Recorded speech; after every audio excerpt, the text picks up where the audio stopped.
Buenas tardes, señor de León. Buenas tardes, señores. ¿Ya estamos con la mesita? Sí, así estamos. Usted ha sido citado a esta declaración testimonial. El jura o promete, según su creencia, es decir, verdad de todo cuanto supiere y fuere preguntado. Prefiero prometer. ¿Me puede decir su nombre y apellido completo? Abel de León, argentino, Y edad. 66. León, están imputados en el presente juicio Roberto Armando Balmaceda, Leopoldo Luis Baume, Rubén Alfredo Boan, Raúl Carballo, Héctor Horacio Carrera, Jorge Héctor Di Pasquale, Miguel Osvaldo Checolás, Roberto Armando Félix, Carlos Juan García, Rodolfo Enrique Godoy, Emilio Herrero Anzorena, Carlos del Señor Hidalgo Garzón, Alejandro Alberto Menicini, Juan Carlos Ojeda, Carlos Romero Pavón, Jaime Lamón Smart, Juan María Torino y Jorge Héctor Vidal. Respecto de estas personas que le he mencionado, ¿usted es amigo, enemigo, acreedor, deudor? No tengo nada ni a favor menos. Correcto. Su testimonio, señor de León, fue ofrecido por distintas querellas y por la Fiscalía, así que voy a conceder la palabra a la CODECEL para que inicie el interrogatorio. Buenas tardes. Buenas tardes.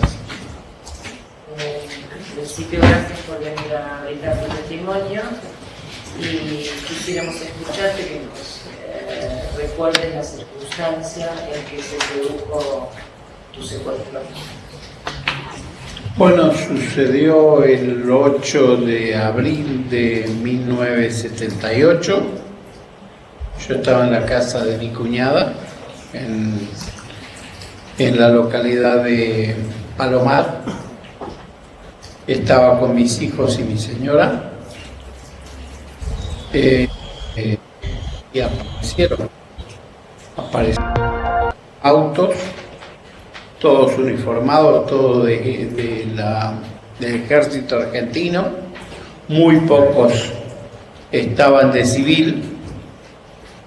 Y ahí comenzó todo.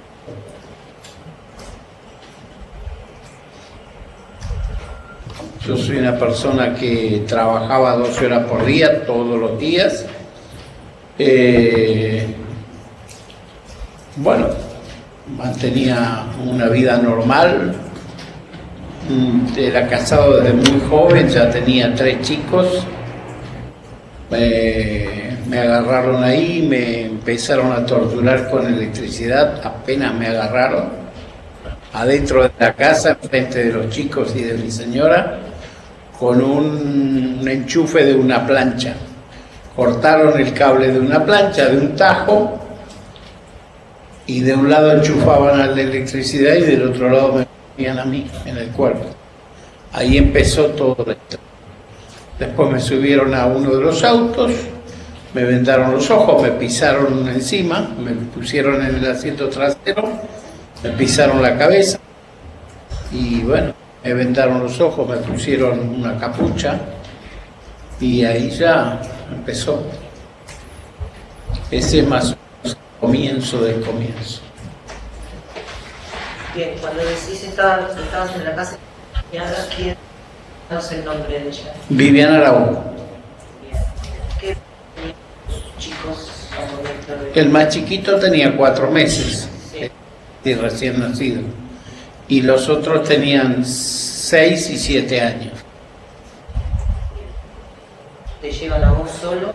¿Llevan a vos? No, nos llevan a mí y a mi señora, pero aparte, separados. Yo salgo primero y detrás mío siento que viene otro auto caminando detrás mío con mi señora y la meten en otro auto. Te voy a pedir si nos puedes contar a partir de ese momento dónde te condujeron, cuándo supiste dónde te condujeron y que empieces a contar eso. Bueno, ahí no supe dónde me condujeron, estaba vendado, asustado, en fin. Después de un tiempo, bueno, estuve las primeras 4 o 5 horas estuve bajo tortura ahí en el lugar donde me llevaron. Bajo tortura quiere decir atado a una cama de metal, esas camas antiguas, no sé si recuerdo, tenían el metal que eran completos de metal. Me ataron ahí y me empezaron a picanear, me tiraban agua y me empezaron a picanear. Y eso fue las primeras 4 o 5 horas cuando llegué. Preguntaban por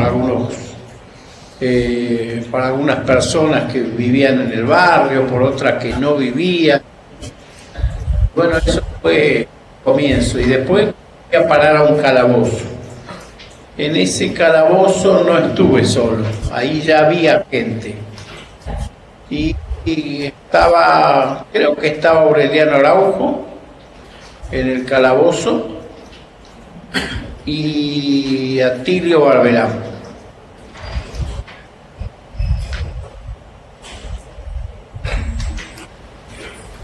Después, al lado mío, yo estaba en uno de los primeros calabozos, en el segundo exactamente. En el primero habían chicas. Entre las chicas identifiqué por la voz a Amalia Marrón, identifiqué a Olga Araujo y a una chica gordita, creo que se llamaba Moreno. Ese era el calabozo de las chicas, el primero de todos. El segundo era el mío y al lado mío habían otros más. A veces cuando nos tocaba que podíamos ir al baño, que sucedía muy pocas veces, tratábamos de ver algo así, de buscar la forma de levantar un poquito la capucha sin que nos vieran, para tratar de ver algo, de identificar algo. Y bueno, ahí puse una vez con Araujo también, a quien no reconocí, que siendo mi cuñado lo pude reconocer, de tan estropeado que estaba quemado desde arriba abajo, hinchado como un sapo. Bueno, era irreconocible la forma que quedó. Yo, siendo su cuñado y que lo veía diariamente en el barrio, no lo pude reconocer. Ahí también vi al doctor Liski, Norberto Liski, que también estaba en una celda, pero estaba en una de enfrente. Estaba Jorge Heumann, estaba García Fernández, un médico, estaba Petruch, otro médico, a ver quién más. Éramos unos cuantos. Y bueno, salía uno, entraba otro, todos a la tortura, a la sala de tortura. La sala de tortura estaba de aquel lado, al lado de izquierdo mío. Yo estaba en una celda de aquel lado, al lado izquierdo mío, y estaba dos o tres metros de mi celda, la celda donde torturaba.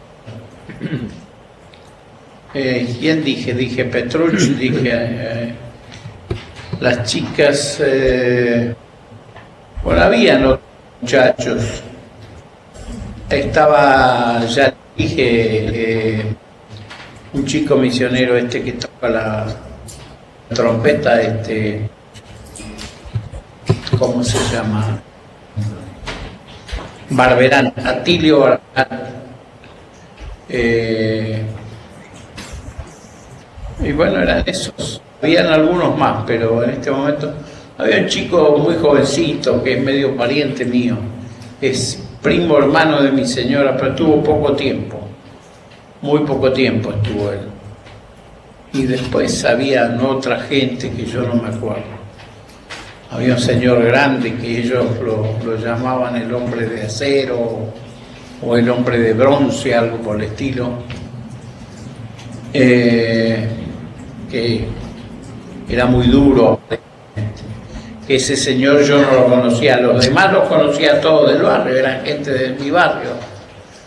El que no era el médico del barrio eran todos de ahí, todos la unidad del complejo 17 de La Tablada. Es un complejo habitacional que estaba justo enfrente del Regimiento 3 de Infantería. Y bueno, eso. Bien. ¿Qué nos puede contar del complejo 17, de la organización del complejo, de la actividad social, comunitaria? Yo entré a vivir ahí al principio de la toma del complejo, creo que al tercer día, al cuarto día. Fui porque, fue un vecino, me dijo, venite que está todo bien. Ahí teníamos, al cabo de los primeros días, elegíamos un representante por escalera. Ese representante era el delegado de la escalera. Eran 40 y pico de escalera. El delegado de la escalera representaba toda la escalera, que tenía muchos departamentos. 2 por piso, eran 3 pisos, ahí nomás eran 6. En algún caso tenía 12 departamentos, la escalera. O sea, ahí había un delegado por escalera. Ese delegado a su vez participaba de las tomas de decisiones de la comisión. Había una comisión, se eligió, después se llamó a elecciones y teníamos una y ganamos las elecciones. Ganamos casi que le diría, 70% contra el 30%, una cosa así. Y ahí éramos nosotros los que dirigíamos el barrio.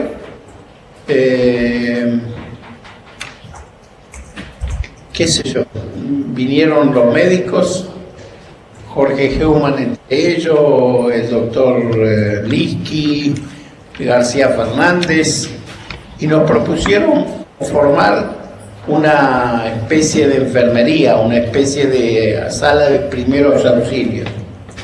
Organizamos y en los días feriados, los sábados y los domingos, empezamos a construirla y construimos primero una de madera.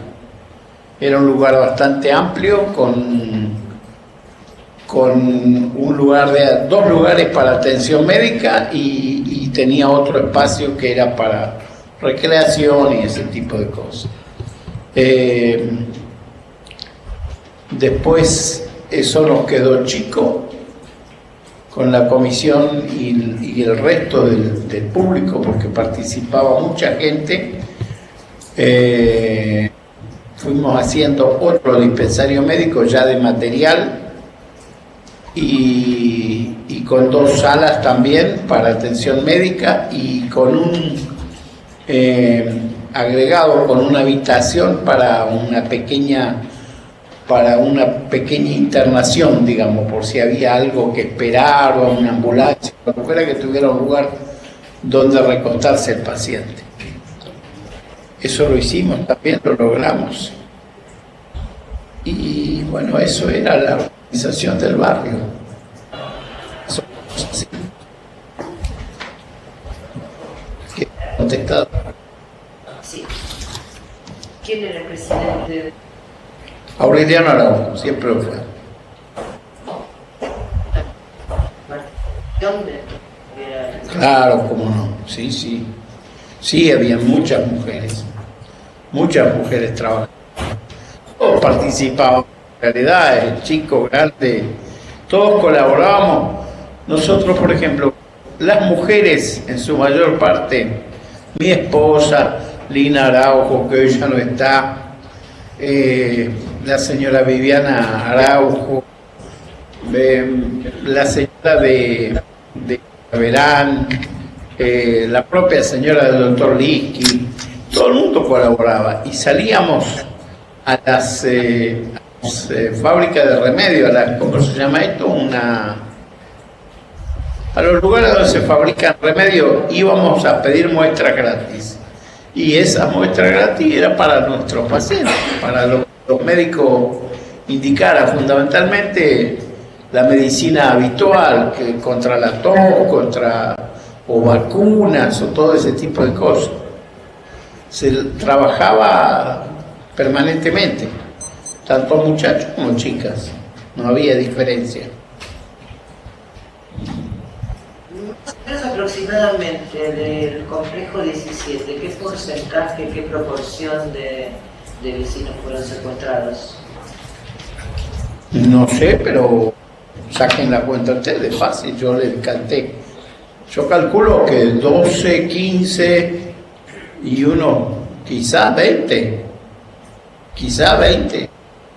poco más, menos por ahí debe andar la cifra. Y el complejo habitacional, éramos 600 y poco de familia, calcúlenle a 3 o 4 personas por familia.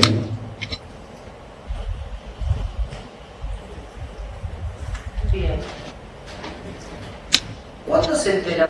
¿En qué momento se entera a qué lugar fue llevado en el momento del secuestro? Estando ahí empezamos a atar cabos con los muchachos, con Araujo, con Barberán. Yo no me acuerdo quiénes más estaban en mi celda. No había uno, no, eran más de uno. Y empezamos a atar cabos. Igual nos comunicábamos con las celdas de al lado. Siempre hay una manera. Yo sabíamos y aprendimos ahí adentro a hablar golpeando las paredes. Había formas, no era que estábamos aislados, inclusive estando dentro de la celda estábamos permanentemente con la venda puesta, pero siempre había una forma de enterarse o de ver. Yo los primeros 13 días recibí solo menos de medio vaso, era un vaso así pero más chiquito, medio vaso de agua por día, era todo lo que consumía. En el día 14 me dieron de comer. Y bueno, y estando ahí nos enteramos de dónde eran, tratábamos de localizar alguna voz, a ver si conocíamos a alguno de los torturadores. Había un médico, entre los torturadores había un médico. Lo revisaban a uno y el médico decía siga, y si no le decía pare, no da más. Sí, y el médico también. Yo en algún momento en la tortura me pusieron en el pene un hierrito por dentro del agujerito del pene y me daban picana en la punta del hierrito. Yo no sé si era una aguja o algo, no sé, pero eso también era un médico. Me daba cuenta por la forma de hablar del tipo. Usaba términos médicos para hacer el trabajo. Y él daba la orden, o siga o pare, después de una horita que estaba en la parrilla, ¿no? ¿Recuerda algún apodo de los represores, algún nombre? Sí, nombres y apellidos así, yo no sé, porque no usaban los tipos ahí. Había uno que era víbora, ese me hizo una amenaza cuando me bajé del auto en La Ferrere, porque en La Ferrere, la comisaría de La Ferrere nos llevaron, me soltaron a mí, yo fui uno de los últimos en ser soltado. Estuve hasta el 2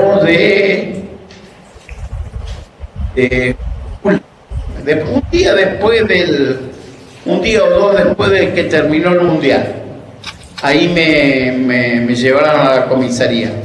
Y cuando me llevaba, pasamos por cerca de los monoblocks, vamos hacia la ruta 21, yo más o menos no estaba vendado, pero como le digo, siempre tratábamos de buscar algún resquicio.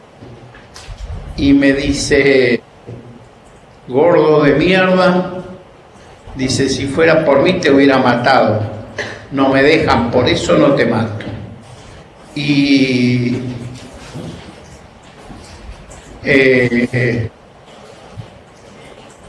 dice, si te hubiera matado, estos negros de mierda de acá te hubieran hecho un monumento. Por eso no te matan.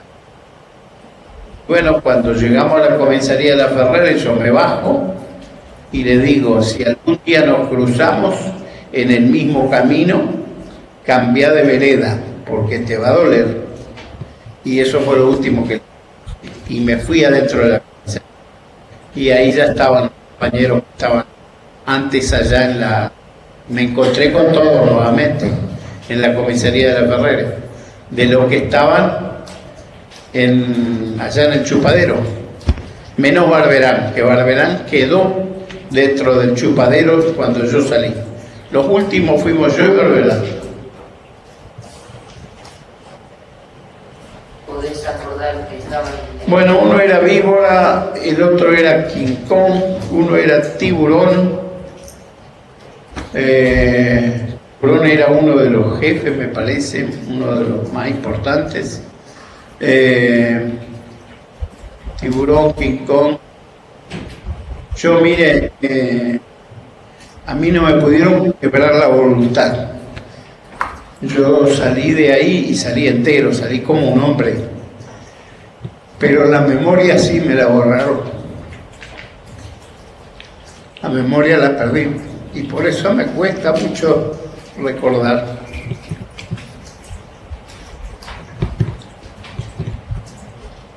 ¿Tu esposa cuánto tiempo estuvo? Mi esposa estuvo poco tiempo. Después de que salí a la comisaría me enteré que estuvo más o menos 8 o 10 horas. A ella la llevaron y la soltaron, según ellos, porque ella no tenía nada que ver. Y era cierto, ella siempre estuvo en contra de la militancia, de que yo hiciera cosas en el barrio y ese tipo de actividades. Entonces ellos la soltaron. Bien, hiciste referencia... Amenazaron estando, perdón, Sí. voy a hacer referencia a esto porque es importante.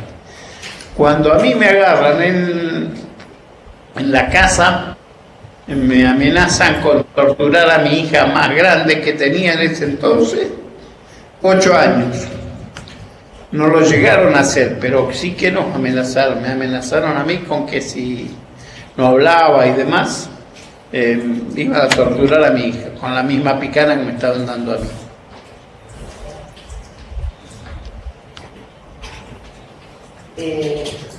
Bien, quería preguntarte, más o menos hiciste referencia ya, ¿en qué fecha te pasan de Brigada de San Justo? Eso sí me acuerdo, el 2 de julio, era después de terminar el Mundial, 1 o 2 días después de terminar el Mundial.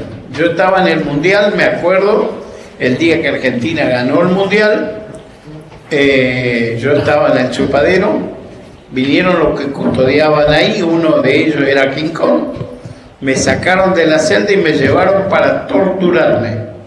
En la tortura había 4 o 5 chicas, por ahí eran unas cuantas chicas, invitadas por ellos para mirar cómo era la tortura, o sea que lo hicieron por diversión. Ese día no había interrogatorio, fue diversión. Entonces eso echa por tierra lo que ellos dicen de la obediencia de vida. ¿Más qué obediencia de vida? Si sin preguntar nada torturan a los tipos para divertirse, ¿qué clase de obediencia de vida es? ¿Para qué? Cuando vos decís en ese momento, por ejemplo, que no hacían ningún interrogatorio, cuando sí te hacían algún interrogatorio, ¿sobre qué te preguntaban? Todos los días nos hacían interrogatorios. Si te dejaban descansar era para que te recuperes. Después te daban y te daban. Y si preguntaban por las actividades, si me hacía cargo, yo siempre de lo mío me hice cargo. Cuando me preguntaron por compañeros, que no lo conozco, no sé quién es, no sé a quién se refiere, listo, chao. Así fue la historia. Ellos preguntaban por compañeros, por reuniones, por direcciones, por todo lo que pudieran aportar. ¿Nos podés hablar de tu militancia en ese momento? Yo fui desde muy joven, vengo de una familia peronista, mi padre era peronista. En el 58, con 5 años, ya colgaba carteles, Perón vuelve. Y después siempre fuimos laburantes, en mi casa son todos laburantes. No hay ningún vago, no hay ninguno que saque la pata del plato. Somos toda gente de laburo y honesta. Yo a los 18 años era encargado de un negocio, en el 11, un negocio muy importante, que movía mucho dinero. A los 23 era gerente de la compañía. Yo trabajaba de promedio 12 horas por día y después, bueno, hacía cosas por el barrio, era dirigente sindical, era delegado de mis compañeros ante el sindicato, después fui congresal del mismo sindicato, empleado de comercio, y en el barrio era un colaborador más, un colaborador de la junta vecinal. Nos juntábamos casi diariamente con los médicos para ver qué se hacía el día de mañana y trabajábamos en eso, en la organización del barrio, en ir a ver a una gente que, qué sé yo, hasta porque un matrimonio se discutía nos llamaban a nosotros para mediar.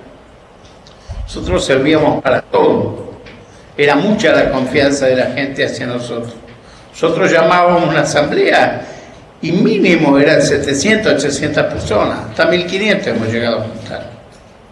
Eso era porque la gente veía que hacíamos lo que decíamos. Es decir, trabajábamos por la gente de verdad. Y eso era todo, no había tanto. Yo jamás usé un arma, nunca tuve un arma en la mano. Soy un hombre de campo, en el campo sí usábamos armas, pero acá en la ciudad jamás. Hasta hoy no tengo arma en casa. Con todo lo que está pasando, ¿no? Si no, que le pregunto.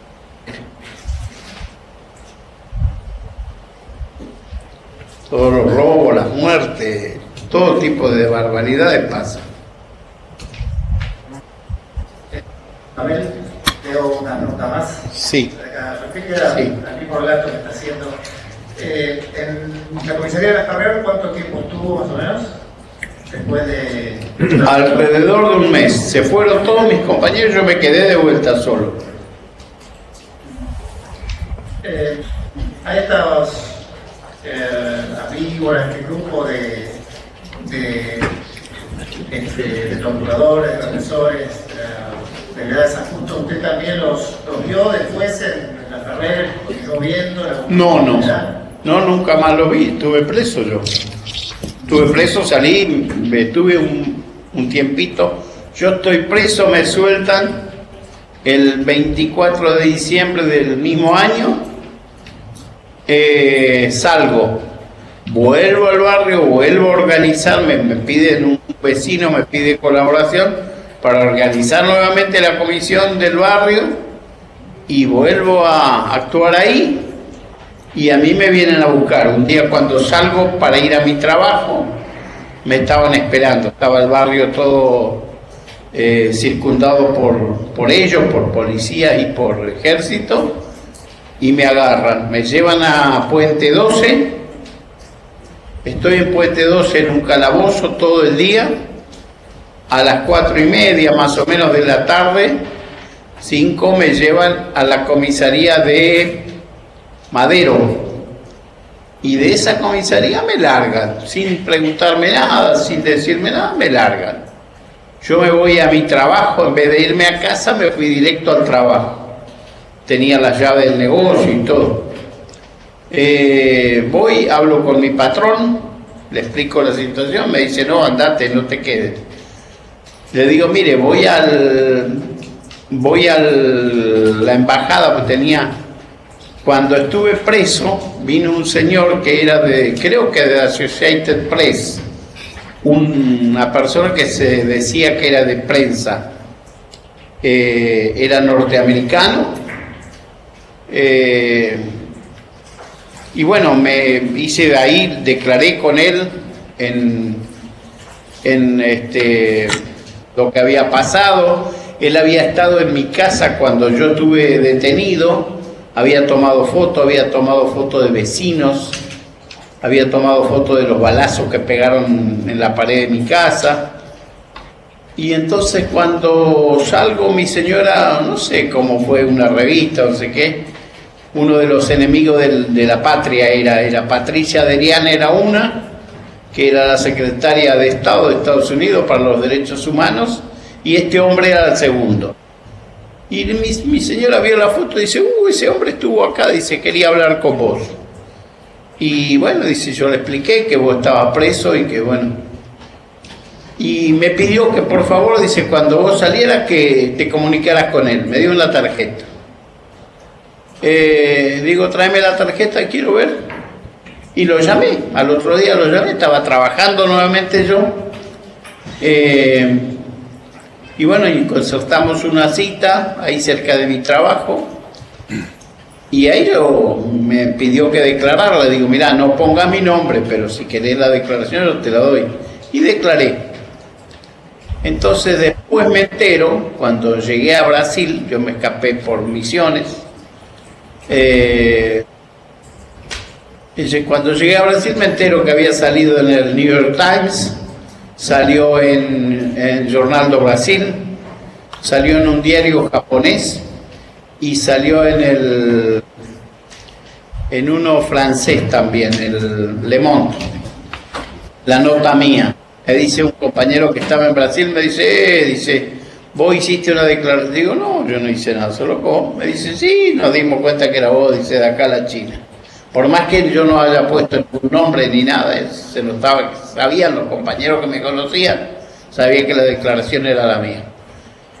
Eso pasó.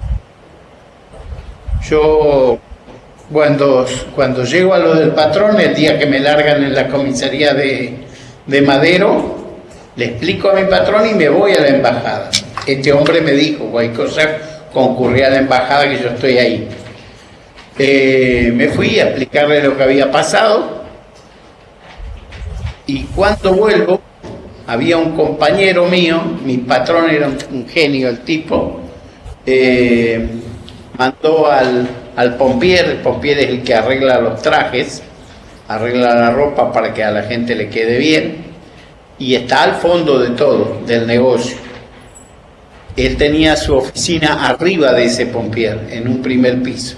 Bajó, habló con el pompier y le pidió que me esperara en la parada del colectivo, sabía qué colectivo iba a tomar, y que me dijera que me vaya.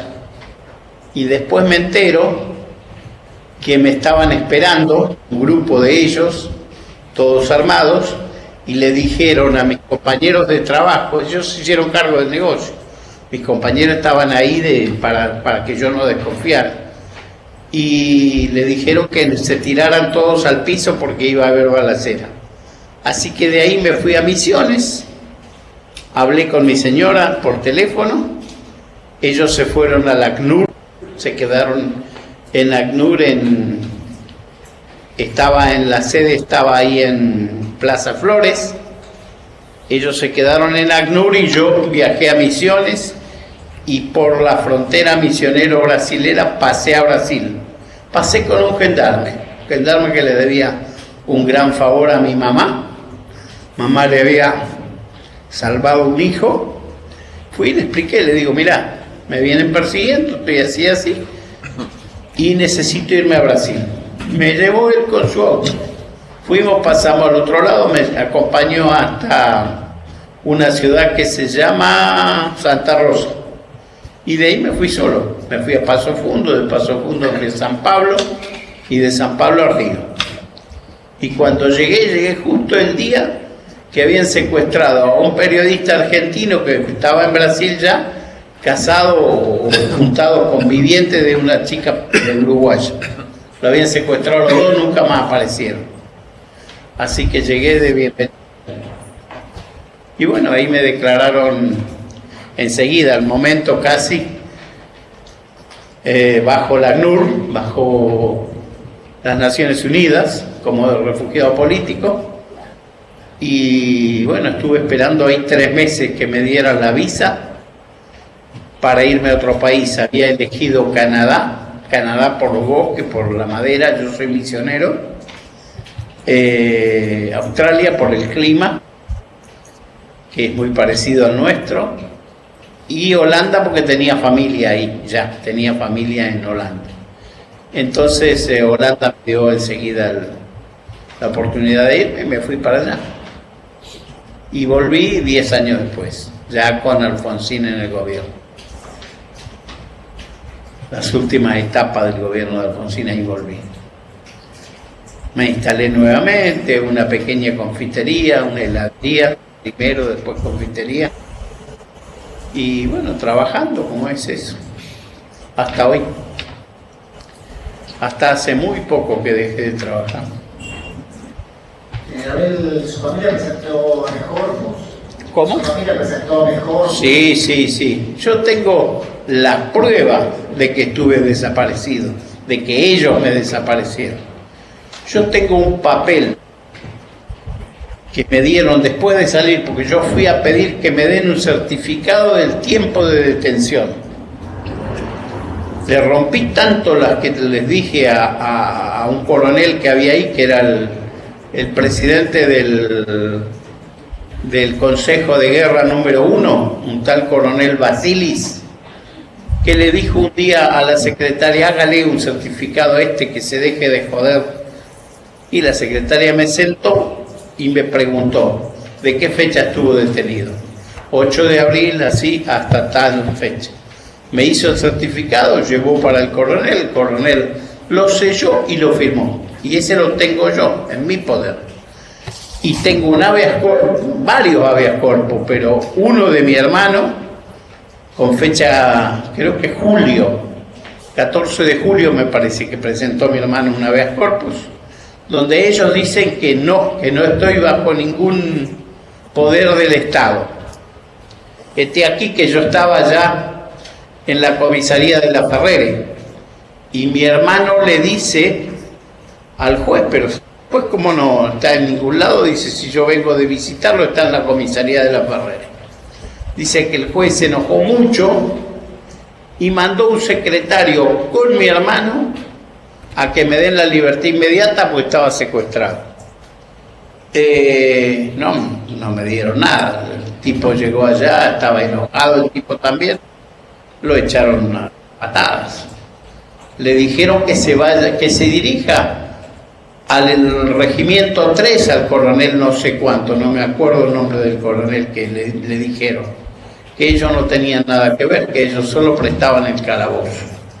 Así que lo sacaron pitando al hombre, y bueno, eso prueba que yo estuve desaparecido, en manos de ellos, pero desaparecido. ¿El nombre de su hermano? Roberto de León.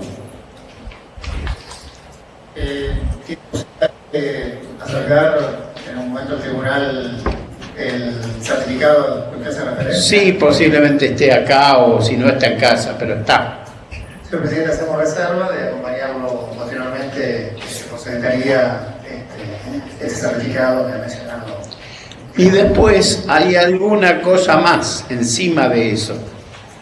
Hay un informe de la CIA, que la CIA le hace al entonces presidente estadounidense, que fue, ¿cómo se dice? Fue levantado el secreto sobre esa... Eran informes secretos de la CIA hacia el presidente de Estados Unidos. Y mi hijo, no sé cómo, mi hijo también es abogado, encontró en internet los documentos de eso. Empezó a leer y hay uno que se refiere a mí, solamente a mí. Y le informa al presidente de Estados Unidos quién era yo, todo lo que yo le dije a ese hombre, supuesto periodista, estaba todo plasmado en ese informe que fue para la presidencia de Estados Unidos. Y está también ese documento. No sé si sirve como prueba, pero también está. Y ahí dice todo claramente. Quizás más de lo que yo le pueda aportar ahora, que dice ahí. Porque en ese tiempo estaba más fresco todo. Ahora ya han pasado 41 años pasaron. Bueno, acá tenemos el documento que hace referencia al testigo. Si el testigo está de acuerdo, lo presentaríamos. Sí, la idea era esa. ¿De qué? Si sirve, aportarlo para que... ¿Cuál es el origen? Lo sacaron de internet. ¿Qué es lo que tenían que hablar acerca, por favor? Sí, es una copia del documento que sí fue bajado en su momento de internet.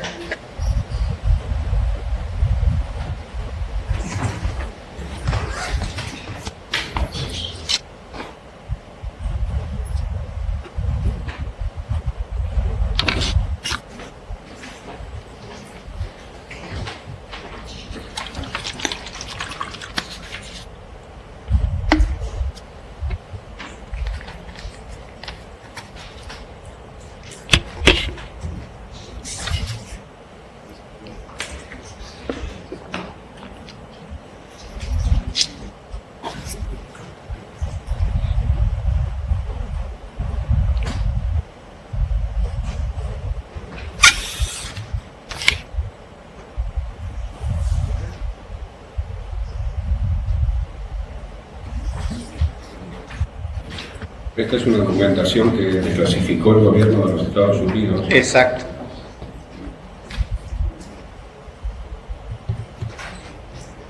Imagino que ustedes legalmente también la pueden pedir a la embajada de Estados Unidos o a algún lado legalmente, digamos. Eso fue sacado de internet, pero está en algún lado. Es un documento real. Sí, sí. Aparte dice exactamente lo que yo dije. Eso. Yo lo leí y sé que dice cómo eran los chupaderos, cómo se torturaba, cómo se pasó en la cárcel.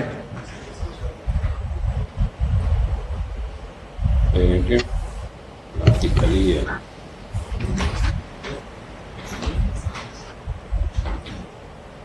Doctor Palacio. Con respecto a este documento, además de solicitar que se incorpore, ¿va a pedir alguna otra además? Después poner la consideración de la parte. Adelante.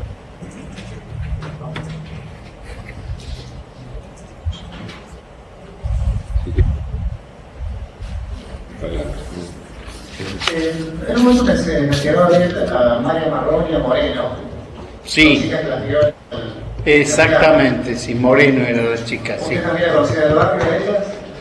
Amalia Marrón sí, porque era la maestra que daba ayuda escolar. Y a la chica Moreno no sé ni de dónde era.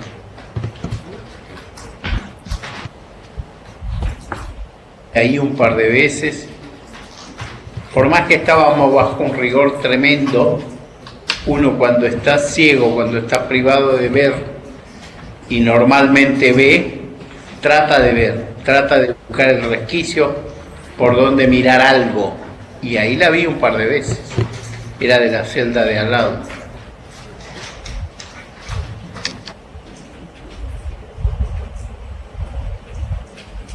Ferrere, de la comisaría de la Ferrere,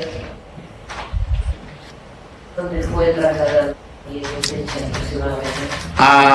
Y más o menos un mes después, calcúlele 2 de julio, en agosto, póngale, principios de agosto, finales de julio, no recuerdo exacto, fui trasladado a la cárcel de Devoto, pabellón, entrepiso del pabellón 3, celda 8. ¿Recuerda algún compañero que haya estado con usted? Sí, algunos sí, pero no me acuerdo los nombres, estamos en la misma. Bueno, Éramos 8 ahí en una celda de 2 por 2, más o menos 2 por 3, éramos 8 personas. ¿en qué fecha? Aproximadamente. El 24 de diciembre, la fecha exacta, 24 de diciembre de 1978. ¿Y nos puede contar cómo fue ese episodio? Ese día vinieron, llamaron de León con el mono y chao, afuera. ¿Dónde lo dejaron? Ahí, en la puerta de la cárcel. Abrieron los barrotes fuera y salí caminando. Me fui caminando hasta la terminal de la Costera Criolla.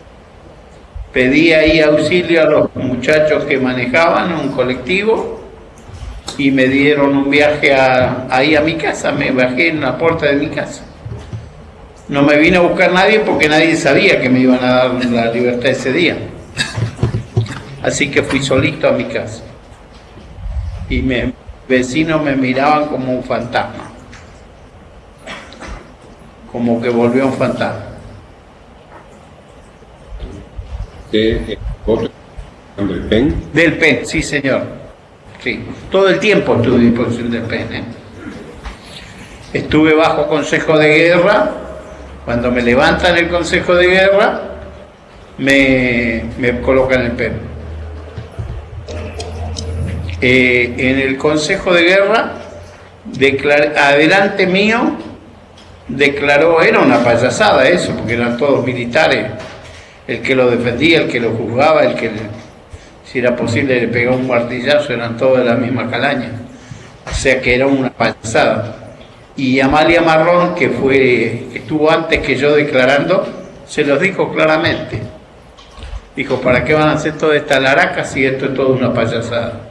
Digan la pena y chao.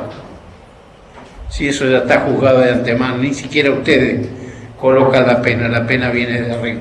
Y era cierto, era así. Ese fue el juzgamiento del Consejo de Guerra. Y a mí me dan la libertad en el Consejo de Guerra.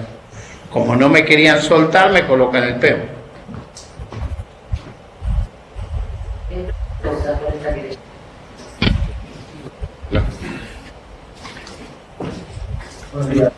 ¿Cómo le va? Quería preguntar para aclarar el nombre de su esposa, si puede decirlo. Lina Mercedes Araujo. El día que fueron a secuestrar a la casa de su cuñada, ¿quiénes estaban en la casa? ¿Dijo algo? Yo, mi esposa y mis 3 hijos. Y creo que estaba Viviana también, la esposa, la hermana de mi esposa. ¿Y estaba con su familia ella o estaba sola? Yo creo que sola, no recuerdo. La situación en ese mismo momento comenzaron a torturarlo y durante toda su detención. ¿Había una inteligencia previa sobre usted? Sí, seguro, 100%. Primero porque me encontraron en una casa que no era la mía. Me encontraron en la que... Aparte lo decían claramente. Yo tenía un muchacho ahí que era King Kong, uno de los custodios nuestros, que se hacía el buenito. Y yo soy misionero, por lo tanto hablo un poco de guaraní. Y él era chaqueño. Yo en realidad soy chaqueño, pero criado en Misiones, por eso digo que soy misionero. Y él era chaqueño, casi de mi pueblo era, y de un pueblo de al lado. Y con él hablaba, y él me decía, 3 meses te estuvieron buscando, y todo el ejército andaba atrás tuyo. Y bueno, era en Vox Populi que había inteligencia, ¿no? Por todos lados.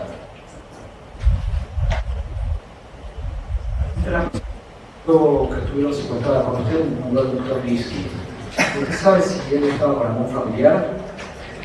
¿Al momento de la detención? Sí, no, si detenido en ese lugar también había algún familiar del doctor. No, no lo sé. Sé que la han lastimado mucho a la esposa, pero no sé en qué circunstancias. ¿No sabe si la esposa...? No sé si estaba ahí o no, no lo sé. ¿Llegó a un primo hermano de su esposa que estaba detenida? Sí. ¿Cuál es el nombre de él? Araujo de apellido seguro, y creo que es Stanislao.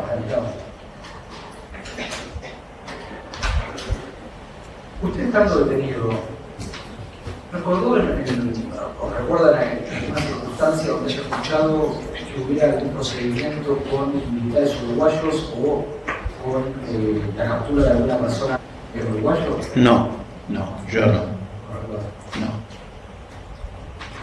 Creo que hubo un episodio de ese tipo. Lo que pasa que, como le digo, yo perdí la memoria prácticamente y me dificulta mucho acordarme de cosas. Es así. Me acuerdo lo más habitual, lo más día a día, lo que es más cercano, lo que es más lejano. Si lo escuché por ahí, algo así me suena, pero no estoy seguro. ¿Para qué voy a decir algo en el que no estoy seguro? ¿Recuerda la presencia de alguna persona de origen chileno? ¿Nacionalidad? No, tampoco. Recuerdo una vez que bajó alguien de un helicóptero y se decía que era un general, no me acuerdo cuál general, que vino ahí. Vino a amenazar y vino a mandarse la parte ahí. Y bueno, eso me acuerdo. Bajó de un helicóptero porque lo escuchamos en el helicóptero. Bajó de un helicóptero una persona muy importante. Se decía que era el general, no sé si eso puede ser Menéndez, creo que era. No me acuerdo exactamente bien quién de los generales, pero era un general. Discúlpeme, ¿eso es en San Justo? O... San Justo en la brigada, sí, Gracias. cuando estábamos en la brigada, sí. Entre las personas detenidas, ¿recuerda una persona de apellido Bernstein? Sí. Era un abogado flaquito, alto. ¿Estaba secuestrado ahí? Sí. ¿En la brigada de San Justo? Sí, también. ¿Recuerda el nombre de él? No. Berestein de apellido, sí, flaquito, alto, se lo describo, carita bien chupadita, pero no, el nombre no. Miguel puede ser. Creo que Miguel Berestein. Era abogado, un abogadito joven, recién recibido. Usted antes mencionó la presencia entre los represores del apodo Tiburón, Víbora, King Kong y la presencia de un médico en la sesión de... El médico yo no sé cómo se llama. Bien. ¿Alguna de estas personas las pudo ver a la cara? Sí, a ese víbora. Porque él me llevó hasta la comisaría y cuando me largaron hacia adentro de la comisaría me sacaron la venda. Ahí me di vuelta y lo vi, ahí fue que le dije lo que le dije. Si algún día nos encontramos, cambia de vereda, pues te va a doler. Y en el momento en que llegaron a la casa de su cuñada a secuestrarlos, estas personas que estaban ahí, ¿también pudo verlos? Sí, sí. Pero entre el cagazo y la tortura te olvidas rápido, ¿no?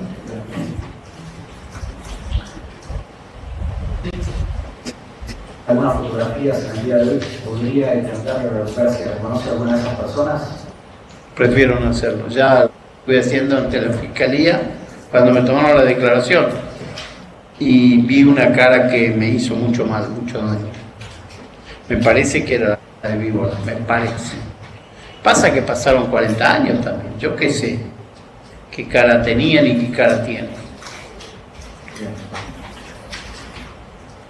Bueno, señor presidente, no vamos a hacer más preguntas.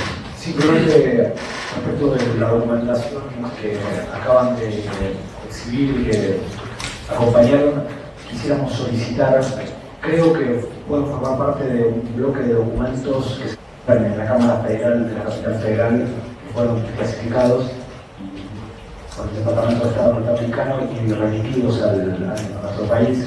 Creo que se encuentra en el poder de la Cámara Federal. Podría confirmarlo y eventualmente pedir el envío de un oficio para requerir la documentación. Bueno, cómo no, entonces, sin ninguna objeción, se va a incorporar esto y se van a solicitar. Tanto, primero vamos a intentar con la Cámara Federal, con informar a la Fiscalía, si haremos a la Embajada norteamericana para que... Señor presidente, sí. Una cosa más que pasé por alto.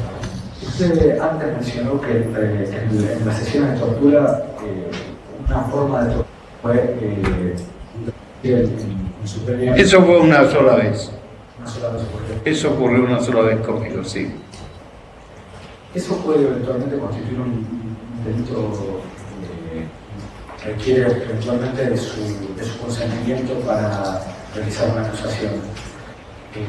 Son un tipo de delitos que se consideran de instancia privada. ¿Usted quiere esta versión penal? Sí, yo no tengo problema.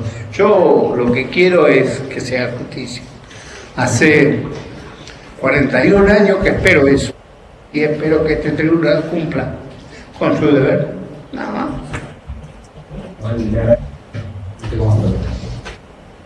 Rodrigo, doctora Larranz, doctor, de la manera del juego, que no sale el micrófono.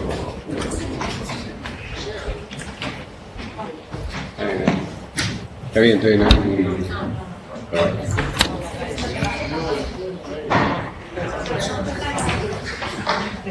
Muchas gracias.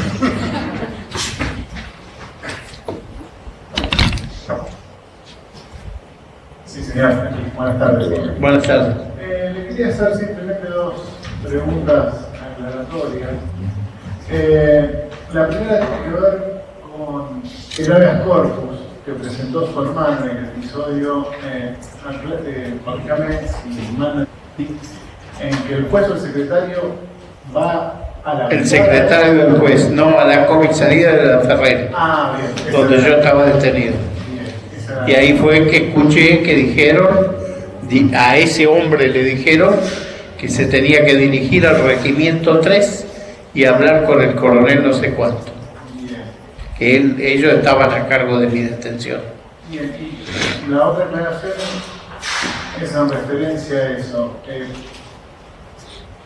Sé que es muy difícil que usted lo supiera, pero ¿Supo de alguna relación que tuviera alguno de estos dos lugares donde usted estuvo detenido, tanto en San Justo como la Ferrer con la tablada? No. Nada más que lo que escuché y es eso. No tengo otra. Muchas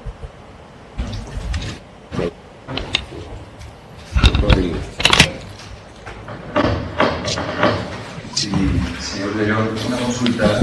Hizo referencia hoy a cuando lo llevaron para trasladarlo, Víbora le había dicho que no lo mataba porque o no estaban autorizados, algo por el estilo.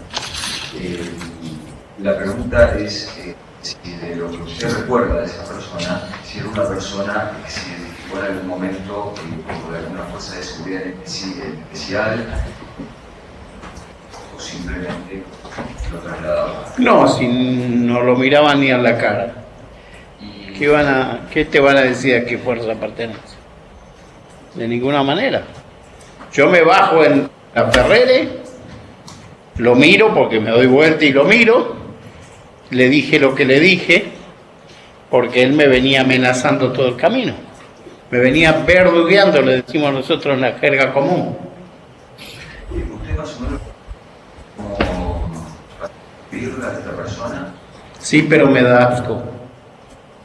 No lo puedo recordar, me hace mal. ¿Iba solo con él usted en ese momento? No, iban varios. Él era, digamos, el jefe del grupo ahí. ¿Cuántos años? Eran 3, creo que. Gracias. Doctor Vidal.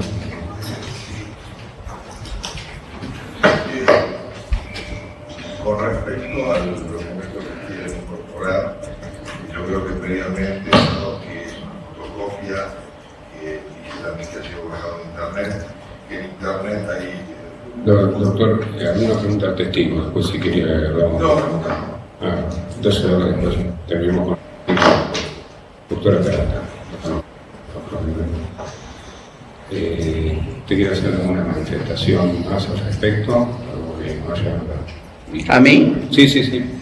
No, solamente eso. Espero que sea justicia. Estamos esperando hace 41 años. Y para ustedes quizás no sea relevante, pero nosotros contamos los días. Yo cuento el año día por día. Espero que verlos presos y con justicia antes de morirme, porque esa es la realidad. Es muy importante el trabajo de ustedes hoy por hoy, hacia toda la sociedad. Esto no es una cuestión entre De León y el resto, no. Es la sociedad contra un grupo de asesinos. Eso es. Y esa es la importancia que tiene. Ustedes serán, según lo que juzguen, serán recordados hasta por los niños. Va a ser una sentencia importante en la historia argentina. Esa es así yo veo las cosas. Pero que se cumple. Una otra pregunta más de las partes. Señor León, su declaración ha terminado.